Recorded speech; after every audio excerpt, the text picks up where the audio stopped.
자, 하이탑을 정리하고 있었습니다. 자, 봐서 뭐 필요한 것을 다시 한번 설명해 줄 거고 지금 책 정리할 부분은 정리할 거예요. 자, 80조 P입니다. 편히 민서야. 자, 먼저 80조. 자, 우리 증발과 응결 잠깐만 볼게요. 자, 일단은 자, 이렇게 자 보자. 이렇게 통에다가 내가 물을 담아 놨어. 그러면 시간이 지나면 수면이 이렇게 내려간다고 그러죠? 왜냐면 여기 있는 입자들이 자 튕겨 나가기 때문에 그런 거예요. 우리 그걸 뭐라 부릅니까? 증발이라고 부릅니다.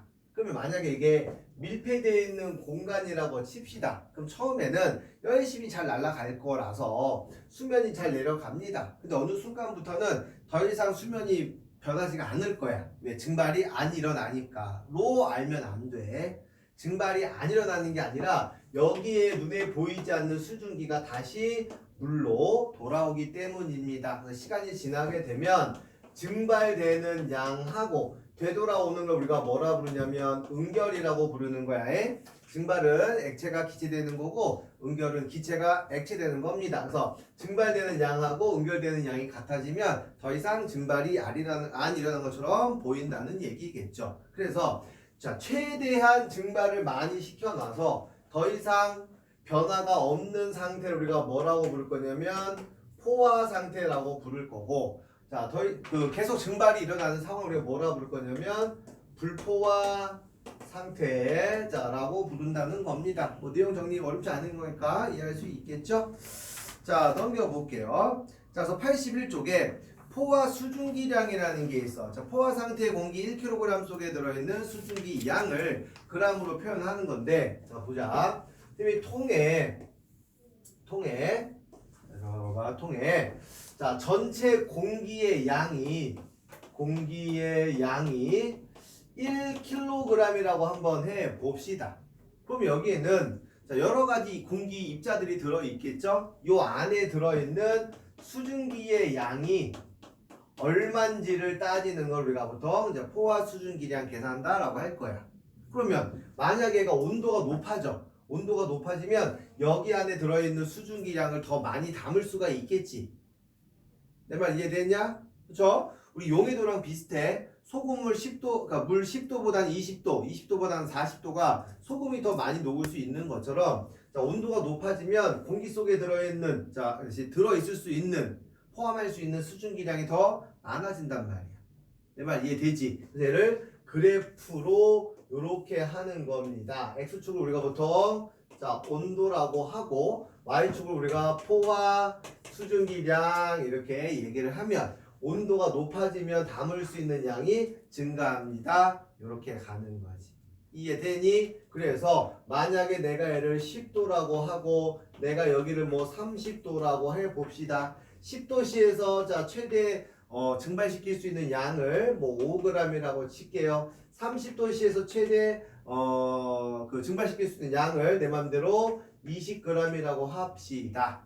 그러면 30도씨의 자 포화 상태라고 하면 여기 지점에 있는 건데 내가 얘를 온도를 10도를 낮추게 되면 20g을 포함하고 있는데 5g밖에 포함을 못하니까 나머지 차이만큼 즉 15g만큼 무슨 일이 벌어지냐면 토해내는 거지. 근데 토해낸다고 하지 않고 뭐라고 앞으로 불러요? 응결된다라고 부른단 말이야.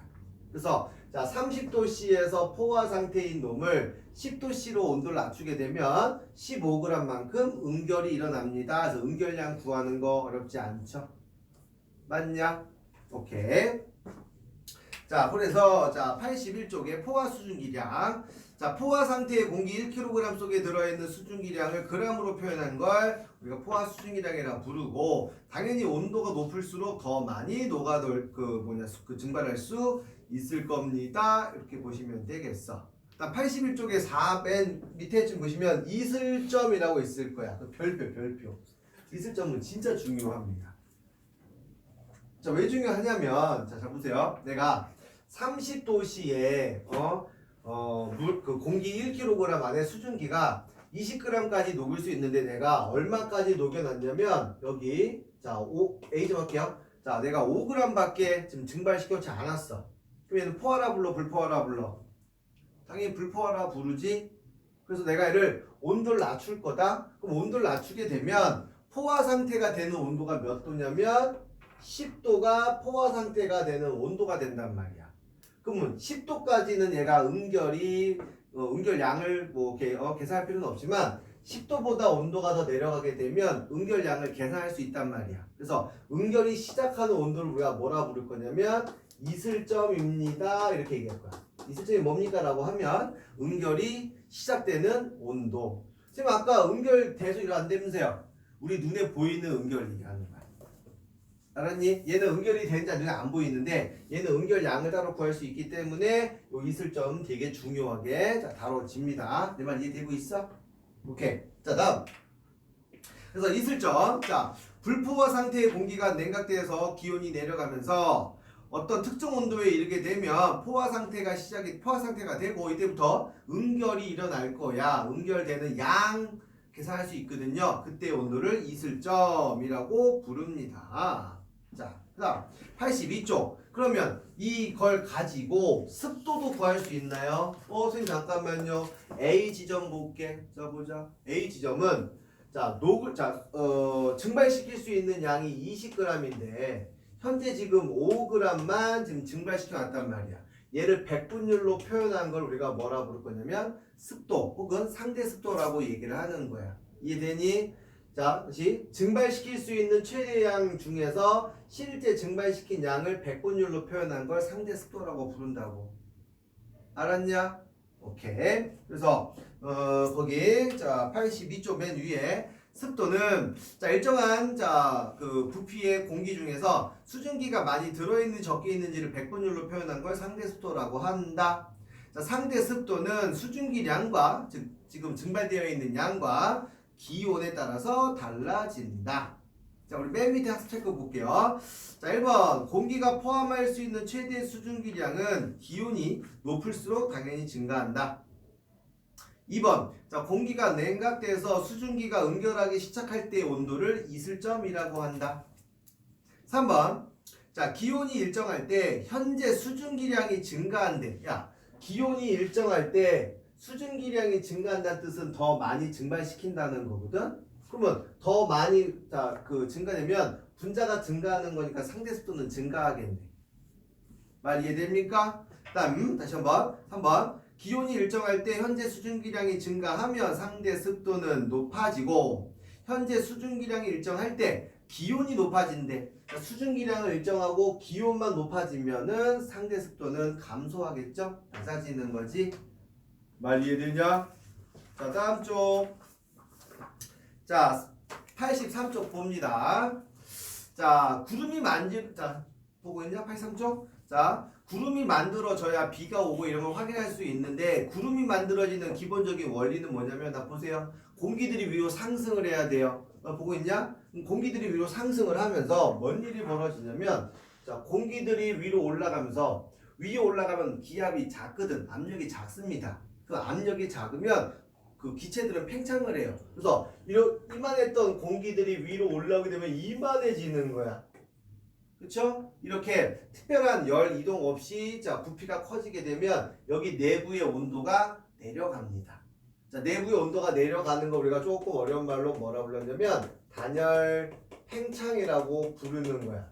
단열 팽창된 다음에 이슬점까지 온도가 도달을 하게 될 텐데 이때 구름이 만들어진다. 이게 바로 구름 만들어지는 원리죠. 알겠죠?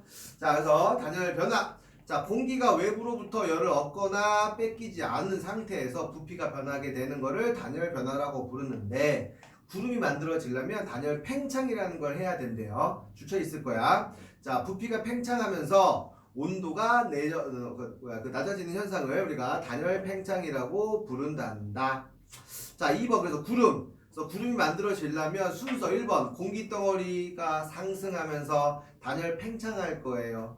두 번째, 단열 팽창하니까 온도가 내려갑니다. 세 번째, 그 온도가 이슬점까지 도달하게 되면 수증기의 응결이 일어나면서 구름이 만들어진다는 겁니다. 그래서 구름이 만들어지는 원리는 되게 간단합니다.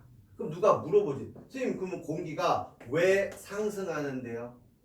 왜 공기가 위로 올라가는데요? 공기가 올라가는 대표적인 현상 내가 네 가지 얘기해서 지표면이 불균등하게 가열됐을 때 무슨 말이냐면 여기는 뜨겁게 달궈지고 여기는 안 달궈지면 여기 있는 공기는 올라갈 수밖에 없단 말이에요. 밀도 차이 때문에. 그래서 첫 번째가 불균등하게 가열된다는 말을 우리 그 하이템에서는 지표면이 강하게 가열될 때라고 얘기를 했고요. 두 번째, 공기가 한 군데로 모여들 때 요거 저기압 얘기하냐 고기압 얘기하냐? 저기압 얘기야. 저기압. 한 곳으로 모여드는 거 저기압입니다. 세 번째, 공기가 산을 타고 오를 때. 네 번째, 따뜻한 공기랑 찬 공기가 만나게 되면 이 네 가지 경우에 따라서 공기들이 위로 올라가면서 구름이 만들어질 수 있습니다. 이때 급하게 올라가면 지금 84쪽이에요. 급하게 올라가게 되면 저근형 구름이 되는 거고 천천히 올라가게 되면 측은형 구름이 된다라고 하시면 되겠다. 이해할 수 있겠니? 자, 학습 체크 1번. 자, 공기 덩어리가 상승할 때 공기 부피는 증가하고 기온은 낮아진다. 이걸 단열 팽창이라고 부르죠. 2번. 자, 구름이 만들어진 순서네. 자, 공기 덩어리 상승, 단열 팽창, 기온 하강, 이슬점 도달, 수증기 응결, 그다음에 구름 생성. 순서 이해되냐? 다음 3번. 자, 공기가 강하게 상승할 때는 우리가 저군형 구름이 만들어지고 약하게 상승할 때는 추운형 구름이 만들어진다. 다음에 85쪽 하나 볼게요, 여러분. 자, 하늘에서 자, 보자. 85쪽이야. 하늘에서 비가 오는 양을 계산을 할 거야. 뭐라 부를 거예요? 강수량이야, 강우량이야? 강우량이야, 강우량. 오케이. 그럼 하늘에서 만약에 눈이 내려. 이거 잴 수 있겠냐, 없겠냐? 있죠. 없어. 왜요? 그래서 눈은 쌓인 양으로 계산합니다. 쌓인 양을 우리 뭐라 부르냐? 적설량. 오케이? 그래서 강설량이라고 부르는 것도 있는데 이것도 적설량을 더 많이 계산해요. 그래서 아무튼 하늘에서 눈이든 비든 오는 전체 양을 계산한 거 우리가 강수량이라고 부르죠. 자, 강수. 자, 구름 위에서 비나 눈 등이 땅으로 떨어지는 걸 강수라고 부릅니다. 이 비 내리는 과정, 강수 과정은 크게 두 가지 형태가 있어. 야, 봐봐. 이게 지금 구름이 이렇게 자 만들어졌다라고 합시다. 우리가 흔히 말하는 저위도 지역. 저위도는 자 더운 데야 추운 데야? 더운 데야. 그러니까 얘가 구름이 만들어져 가지고 얘가 지금 이슬점 도달을 했는데 이슬점 도달한 온도가 몇 도냐면 그래서 5도씨인 거야. 그러면 얘는 뭐냐 그거 물방울들이 얼 일이 있어 없어? 뭐야 그 물은 0도씨 얼잖아. 그러니까 얘가 얼 일이 없으니까 물방울들이 합쳐서 비가 내리는 거 우리가 뭐라 부를 거냐면 병합설이야. 병합설. 오케이? 자, 그 다음에 우리가 중위도 지역이나 보통 고위도 지역 또 말하자면 저기 우리나라 그 겨울 같은 걸 얘기를 하는데 자 얘가 이슬점 도달한 걸 보니까 마이너스 5도씨야. 그러면 물들이 약간 이렇게 뭐랄까 그 얼어서 물방울 형태가 아니라 이렇게 얼음 알갱이 형태로 이렇게 있을 거예요. 그럼 얘가 무거워지면 떨어지거든? 떨어지는데 아래 온도가 만약에 뭐 3도씨야. 그러면 여기 있는 애들이 녹아서 뭐가 올까? 비가 오겠지. 맞나? 근데 요 밑에 온도가 뭐 마이너스 뭐 3도씨야. 그럼 뭐가 올까? 눈이 오겠죠? 이렇게 저위도 지역은 빗방울들이 뭉쳐서 내린다는 병합설 그 이론을 얘기를 하고 고위도 지역, 중위도 지역 이상에서는요 이게 뭐야 그 얼음 알갱이가 만들어진 다음에 내리는 지역의 온도에 따라서 비가 될 수도 있고 눈이 될 수도 있다라고 해서 우리가 뭐라 부를 거냐면 빙정설 이렇게 얘기하는 거예요. 빙정설 이렇게. 그렇죠? 그래서 거기 85쪽에 있는 내용이 그거를 뜻하는 거죠. 자, 학습 체크 볼게요. 1번. 자, 저위도 지방의 구름은 대부분 자, 병합설 아니면 이거 이거 뭐라고 해야 되냐? 물방울로만 이루어져 있다. 이게 맞는 표현이겠죠? 물방울로만 만들어져 있다. 다음 2번. 자, 중위도와 고위도 지방에서 얼음 알갱이와 물방울들이 섞여 있는 구름 속에서는 뭐라고 해야 돼 이거를? 얘는 뭐라고 해야 될까? 구름 속에서 뭐에서 증발한? 물방울에서 그죠? 물방울에서 증발한 수증기가 그죠? 얼음 알갱이에 달라붙어서 얼음 알갱이가 성장한다 이렇게 표현하면 되겠다. 뭐 다음 표현이 위에 나와 있는 것만 뭐 보는 건데 헷갈리네. 다음 86쪽 체크 숙제. 다음 90쪽 숙제, 91쪽 숙제, 92쪽 숙제. 먼저 다음에 자 96쪽 볼 거예요. 여기님.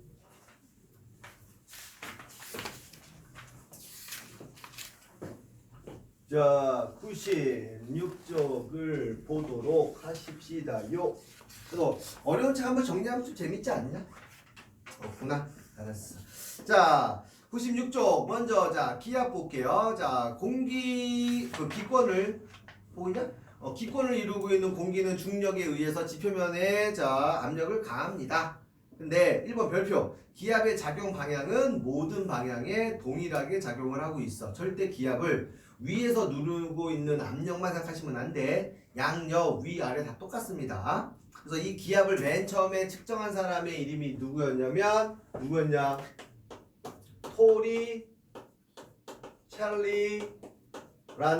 사람이야. 토리첼리 실험 중요해요. 자, 토리첼리는 어떤 실험을 했냐면 자, 큰 통에다가 Hg 얘가 뭐냐? 수은이야, 수은. 액체 금속입니다. 그 다음 자, 긴 시험관에다가 수은을 꽉 채워요. 수은을 꽉 채운 다음에 수를 뒤집습니다. 이렇게 시험관을 뒤집어요. 뒤집으면 당연히 여기 내부에 있는 수은이 기어 나오겠지. 그럼 우리가 쭉 빠지다 봤더니 얘가 중간쯤에 이렇게 딱 멈추더라는 거야. 더 이상 빠져나오지 않아. 왜? 여기 수은의 수면이 높아지는 거를 공기들이 막고 있거든. 그래서 실제 얼만큼 되는지 조사를 해보니 여기 높이가 76cm라는 거야. 그래서 이걸 기준으로 우리가 뭐라고 불렀냐면 토리첼리가 1기압을 수은으로 봤을 때는 76cm 정도 됩니다. 이걸 우리가 1기압이라고 얘기를 하기로 했어. 이게 기준이야, 기준. 오케이? 그 다음에 우리가 1기도에서는 보통 1013 헥토파스칼이라는 단어를 쓸 거고요. 그 다음 얘는 물속으로는 한 10m 갔을 때 물속 10m 갔을 때 압력이 1기압 정도 됩니다. 이렇게 얘기를 한다는 거예요. 이해할 수 있겠어? 오케이. 넘겨볼게요. 그래서 97쪽에 보시면 1기압의 크기에 대한 내용이 나오고 다음 자 기압은 높이에 따라서 달라지는데 위로 올라가면 그만큼 기압이 감소할 겁니다. 그 다음 바람도 볼게요. 쭉쭉 이어갑니다. 자 아까 제 바람은 고기압에서 바람이 불어 나가고 저기압에선 바람이 불어 들어오니까 바람의 방향은 항상 고기압에서 저기압입니다. 이렇게 얘기를 했었지. 그래서 나온 대표적인 예가 바로 뭐냐면 태풍하고 자 유풍인 거고. 그럼 해풍은 낮이냐 밤이냐? 얘는 낮에 바다에서 바람이 불어오고요. 그 다음에 유풍은 밤입니다. 밤에는 육지에서 바다로 바람이 불어나가는 거지. 그 다음이 바로 뭐냐면 계절풍이에요. 우리나라 여름에 영향을 끼치는 계절풍 이름이 뭐였어? 아까 했던 거죠? 남동 계절풍. 왜요? 여름엔 더우니까 바다 쪽에서 바람이 불어와야 돼. 알았죠? 그 다음 겨울에는 내가 무슨 바람이랬어? 북서 계절풍이라고 얘기를 했었죠? 그 원리에 대해서 다 설명했던 거니까 한 번씩 지켜봐 주세요. 자 98쪽 학습 체크 1번 1기압은 높이 약 76cm 수은 기둥입니다. 98쪽 맨 밑에요. 2번 자 지표면에서 높이 올라갈수록 기압은 낮아진다. 3번 바람은 기압이 높은 곳에서 낮은 곳으로 분다. 4번 해안에서 낮에는 해풍이 불고 밤에는 육풍이 분다. 먼저 다음 99쪽. 자, 다시 한번 또 기단이 나왔네요. 자, 기단이라는 거는 공기 덩어리를 기단이라고 합니다. 그래서 자, 넓은 범위에 걸쳐서 기온과 습도 등이 비슷한 애들끼리 덩어리가 되는 걸 우리가 기단이라고 부르는데, 기단은 발생지 성질에 따라서 달라진다고 얘기를 했습니다. 그 다음 얘네가 이동을 하면서 성질이 변하기도 한다. 그래서 그 중간 밑에 보시면 우리나라에 영향을 주는 대표적인 4개의 기단, 오늘 하루 종일 했던 거죠. 겨울철에는 시베리아 기단, 한랭 건조. 그 다음 여름철에는 북태평양 기단, 고온, 다습. 그 다음에 봄, 가을에는 양쯔강 기단 해서 온난, 건조. 다음 4번째 오호츠크의 기단은 주로 초여름에, 그쵸? 장마 전선, 장마 일으키는 그 기단을 오호츠크의 기단이라고 합니다. 그 다음에 100페이지. 자, 전선면과 전선. 자, 공기와 공기덩어리, 기단과 기단이 만나게 되면 더운 공기 위로 올라가고 찬 공기는 아래에 깔리는데, 그때 만나는 면을 전선면. 맞아? 전선면하고 땅하고 만나 있는 곳을 전선. 전선은 크게 내가 4가지 얘기를 했죠. 한랭, 온난, 회색, 정체. 맞냐? 그 중에서 한랭하고 온난이 제일로 중요했습니다. 자, 전선의 종류 볼게요. 한랭 전선은 전선의 기울기가 급하고 저근형 구름이고, 전선 뒤쪽에 좁은 지역 소나기. 이해되니? 자, 온난 전선은 따뜻한 기단이 찬 기단을 타고 올라가는 거랬죠? 그래서 기울기가 완만하고 전선면이, 그 다음에 충문형 구름 생기고 전선 앞쪽으로 넓은 지역에 이슬비 같은 비가 내립니다. 자, 학습 체크 1번 볼게요. 자, 1번 시베리아 기단은 고위도 저기 추운 데서 발생하기 때문에 자, 한랭 건조한 성질을 띠고 우리나라 겨울철에 영향을 미친다.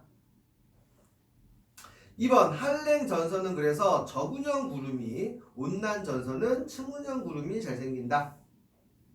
그 다음에 자, 소나기성 비는 한랭 전선이 있죠. 그래서 한랭 전선 바로 뒤쪽에 소나기 내릴 수 있습니다.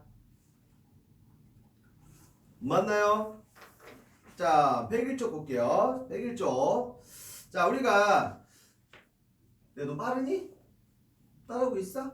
101쪽. 자, 우리가 기압을 기준했을 때는 고기압과 저기압이 있습니다. 그래서 고기압에서는요, 하강기류의 시계 방향으로 바람이 불어 나가고 날씨 맑은 거죠. 저기압은 상승기류 생기면서 바람이 시계 반대로 불어 들어가고, 자, 구름 때문에 날씨가 흐립니다. 이 고기압, 저기압 때문에 나타나는 자, 온대성 저기압, 온대성 고기압 이런 게 있는데, 우리는 주로 온대성 저기압만 얘기를 할 건데 또 한번 그려보자. 자, 온대성 저기압은 전선을 2개를 갖는다 그랬어. 얘가 만약에 편서풍 방향으로 이렇게 이동을 쳤을 때 오른쪽에는 온난 전선이 만들어지는 거 맞냐? 왼쪽에는 한랭 전선이 만들어진다는 거. 그래서 이 공기의 종류도 알아두세요. 온난 전선 오른쪽에는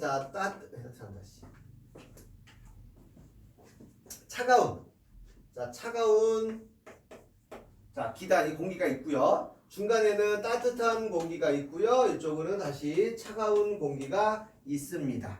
그러다 보니까 온난 전선은 구름이 넓게 퍼지는 무슨 구름? 측문형 구름이. 그 다음 한랭지선 바로 뒤쪽에는 저근형 구름이 이렇게 만들어집니다. 꼭 기억하셔야 돼. 알겠냐? 그리고 바람 방향 다시 한번 확인. 자, 저기압으로는요, 바람이 불어 들어가냐 불어 나오냐? 바람이 땅을 기준으로 불어 들어가지만 하늘로 상승기류 만들어지니까 얘가 이 방향으로, 반시계 방향으로 이렇게 바람이 생성이 된다, 분다. 그래서 요 오른쪽에 그 온난전선 오른쪽은 우리가 남동풍이 분다. 맞냐? 중간에서 무슨 풍 분다? 남서풍이 분다. 그다음 한랭선 뒤쪽으로는 북서풍이 분다. 꼭 기억하겠어? 맞냐? 자, 그게 바로 자 101쪽에 있는 내용 다시 한번 쭉 설명을 드린 거고요. 다음 102쪽. 그래서 우리나라 계절별 날씨 자 봄, 여름, 가을, 겨울 중에서 자 남동 다시 남고 북저형 남쪽이 고기압, 북쪽이 저기압. 이거 여름이랬냐 겨울이랬냐? 여름이야. 남고 북저. 서고 동저. 서쪽은 북쪽이 뭐야? 시베리아 쪽이니까 얘는 겨울 쪽이다.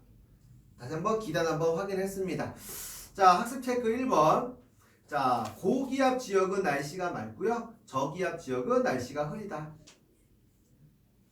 자, 온대 저기압은 서쪽에서 동쪽으로 이동하면서 날씨를 변화시킨다. 3번. 우리나라 겨울철에는 북서쪽에 자, 고기압이 발달해요. 겨울철이니까 서고 동저죠. 남동쪽에는 저기압이 발달해서 자, 북서 계절풍이 분다.